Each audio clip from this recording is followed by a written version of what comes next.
হরে কৃষ্ণ, জয় হরিচাঁদ। পালসারের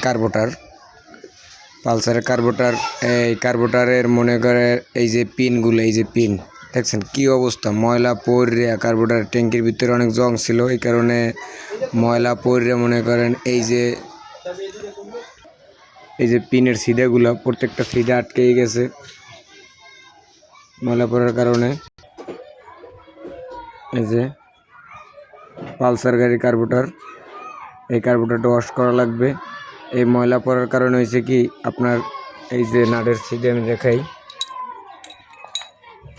এই যে আপনার এই যে দেখেন কি অবস্থা, এই ছিদ্রগুলো আটকে গেছে। ছিদ্রগুলো আটকে যাওয়ার কারণে গাড়ির পিক আপ লইতে না, পিক আপ ওঠে না ঠিক মতো। পিক আপ ওঠেই না কইতে গেলে কি পরিমাণ ময়লা পড়ছে। কার্বোটারের ভিতরে ময়লা পড়লে গাড়িতে অনেক ডিস্টার্ব দেওয়া দেয়।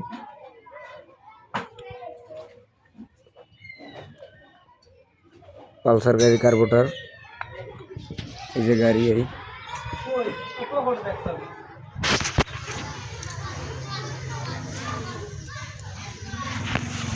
ধন্যবাদ, সবাই ভালো থাকবেন।